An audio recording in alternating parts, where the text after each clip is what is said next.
Hello student, आज का जो हमारा टॉपिक है वो है redemption of preference share. Redemption of preference share का मतलब होता है पूर्वाधिकार अंशों का शोधन। पूर्वाधिकार अंश होते क्या हैं कि ऐसे अंश या ऐसे शेयर्स जिनको सबसे पहले अपनी पूंजी वापस पाने का अधिकार होता है वो प्रीफरेंस शेयर होल्डर कहलाते हैं। पूर्वाधिकार अंशों का शोधन का मतलब होता है कि उनको पैसा वापस से लौटाना। एक कंपनी अपने जीवन में कभी भी इरिडेम्बल प्रीफरेंस शेयर के इशू नहीं कर सकती, यानी कि एक कंपनी को केवल वही शेयर इशू करने पड़ेंगे जिनका एक टाइम पीरियड के बाद उनका पैसा वापस लौटाना पड़ता है, इसलिए उसे हम बोलेंगे redemption of A preference share. एक कंपनी अपने जीवन के अंदर अगर कभी इस प्रकार के कोई अंश निर्गमित करनी है जिनका शोधन जो है रिडम्पशन वो 20 साल के बाद कर रहा है, तो कंपनी अधिनियम 2013 के अनुसार केवल एक इंफ्रास्ट्रक्चर जो कंपनियां हैं वही 20 साल से ज्यादा लेकिन 30 साल से कम के लिए ही क्या कर सकती हैं, प्रीफरेंस शेयर को इशू कर सकती हैं। लेकिन इनको भी 20 साल के बाद 21वें साल से 10% के हिसाब से अपना इनका क्या करना पड़ेगा, रिडम्पशन करना पड़ेगा, इनका पैसा वापिस से लौटाना होगा। देखो, कंपनी अधिनियम 2013 के अनुसार जब एक कंपनी अपने शेयर्स का क्या करती है, रिडम्पशन करती है, तो वो कौन से रूल्स या रेगुलेशन को फॉलो करती है उनके बारे में आज हम डिस्कस करेंगे। तो सबसे पहले ये ध्यान रखना है कि एक कंपनी अगर वो कर रही है तो सबसे पहले वो फुल्ली पेड अप शेयर होने चाहिए। अगर फुल्ली पेड प्रीफरेंस शेयर है तो वे कंपनी तभी उनका रिडम्पशन कर सकती है। अगर वो शेयर फुल्ली पेड नहीं है, पार्टली है, तो उनके ऊपर जो अमाउंट बची हुई है कंपनी को उनको अपने जितने भी शेयर होल्डर हैं उनसे वो फाइनल कॉल की याचना कर लेनी चाहिए, मंगवा लेनी चाहिए। ये पहला तो होता है कि कंपनी केवल अपने उन्हीं शेयर्स का रिडम्पशन कर सकती है जो फुल्ली पेड अप है। फुल्ली पेड अप का मतलब पूर्णतः क्या है, वो पूर्ण दत्त है, उनके ऊपर पूरी राशि हमें प्राप्त हो चुकी है, उनके ऊपर अभी तक कोई भी अमाउंट एरियर नहीं है। दूसरा कर सकती है आउट ऑफ प्रॉफिट या फिर न्यू इशू। कंपनी क्या करती है कि सबसे दूसरा जो करेगी, या तो वो न्यू इशू शेयर करके क्या कर सकती है, रिडम्पशन कर सकती है, या अपने प्रॉफिट में से भी इनको क्या कर सकती है, रिडम्पशन कर सकती है। अगर कोई कंपनी अपने प्रॉफिट में से क्या कर रही है, रिडम्पशन कर रही है, तो उसको एक CRR बनाना कंपलसरी होता है। CRR का मतलब क्या होता है, इसका मतलब होता है कैपिटल रिडम्पशन रिजर्व।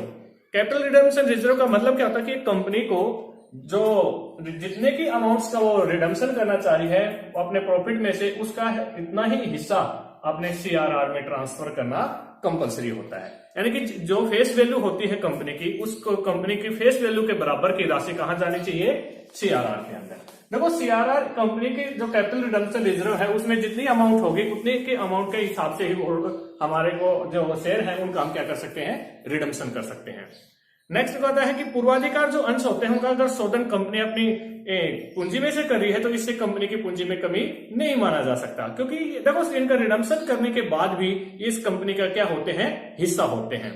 और जब कभी कोई कंपनी अपने रिडम्पशन करने के लिए न्यू इश्यू करती है शेयर्स का, तो इससे कंपनी की पूंजी में वृद्धि नहीं हो सकती, तो उसकी कैपिटल इंक्रीज नहीं हो सकती, क्योंकि जैसे ही नए अंश निर्गमन के 1 महीने के अंदर ही पूर्वाधिकार अंशों को क्या कर दिया जाता है, भुगतान कर दिया जाता है। जैसे कि मान लीजिए किसी कंपनी ने 1 लाख शेयर इशू किए हैं, तो वो 1 लाख शेयर इशू करेगी तो उसके पास जो कैपिटल आएगी तो वो किसका रिडम्पशन करेगी, प्रीफरेंस शेयर होल्डर को क्या कर देगी, अमाउंट दे देगी, तो इससे उसकी कैपिटल के ऊपर कोई इफेक्ट नहीं पड़ेगा। और पूर्वाधिकार अंशों को शोधन के अंदर इसकी 30 दिन के अंदर इसकी जो सूचना होती है, इंफॉर्मेशन होती है, वो कंपनी रजिस्ट्रार को देनी कंपलसरी होती है। और पूर्वाधिकार अंशों का शोधन ऋण पत्र को निर्गमन करके नहीं किया जा सकता, मतलब डिवेंचर को इश्यू करके हम कभी भी प्रीफरेंस शेयर होल्डर को क्या नहीं कर सकते हैं, रिडम्पशन नहीं कर सकते हैं। तो अब कंपनी अधिनियम 2013 के अनुसार जब एक कंपनी अपने प्रीफरेंस शेयर होल्डर का क्या करती है, रिडम्पशन करती है, तो उसके लिए क्या जनरल एंट्री बनाएगी। वो जनरल एंट्री को करने के लिए हम सबसे पहले 2 बातों को ध्यान रखेंगे। अगर कंपनी ने अपने अंशों को क्या किया है, फेस वैल्यू पे इश्यू किया है, नए अंश जो इश्यू कर रही है अगर वो फेस वैल्यू पे किए जा रहे हैं तो उसके लिए जनरल एंट्री बनेगी, बैंक अकाउंट डेबिट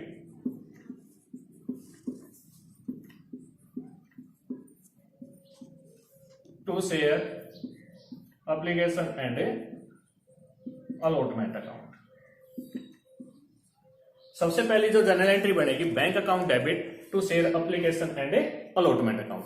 जैसे ही ये राशि आपको प्राप्त होती है उसको आप ट्रांसफर कर देंगे शेयर कैपिटल अकाउंट के अंदर, तो लिखेंगे शेयर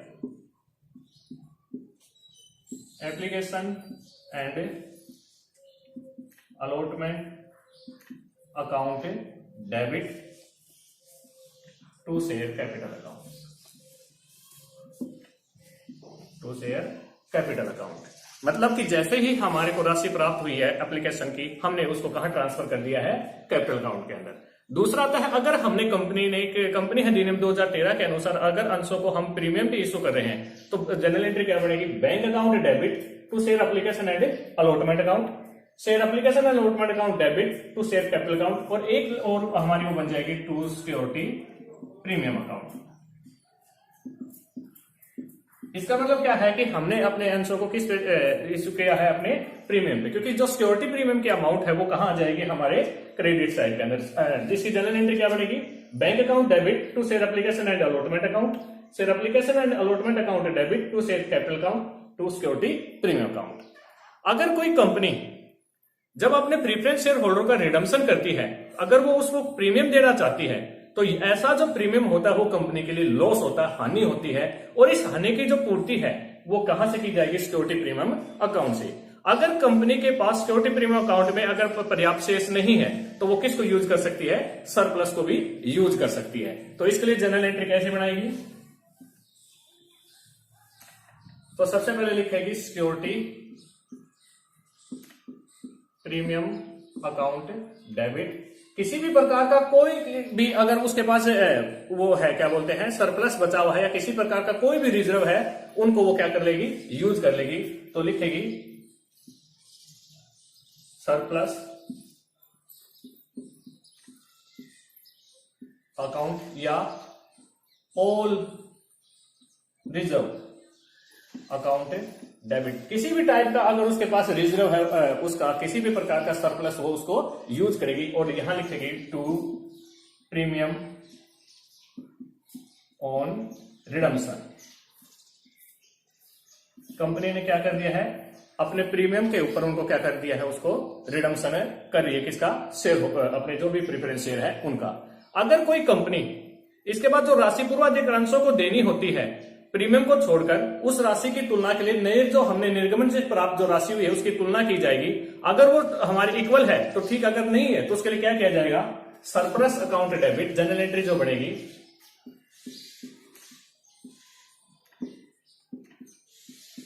देखो कंपनी ने कहां से अगर उसकी पूर्ति नहीं हो पा रही है तो वो कहां से यूज करेगी, जनरल रिजर्व को।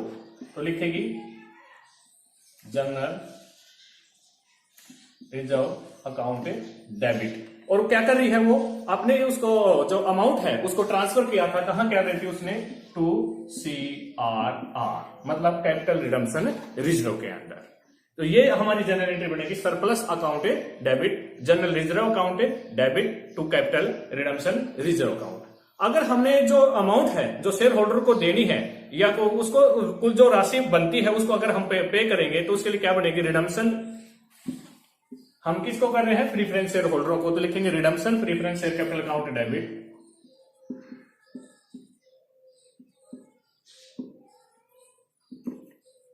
Account debit. जितने भी अमाउंट को हमने उसको पे करना है प्रीमियम के ऊपर, वो आ जाएगा प्रीमियम ऑन रिडम्पशन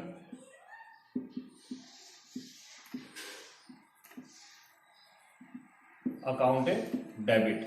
या एक बात ये ध्यान रखनी है कि जितनी जो हमने अपने शेयर होल्डर को अमाउंट देनी है वो कहां देंगे, to redeemable preference share holder account.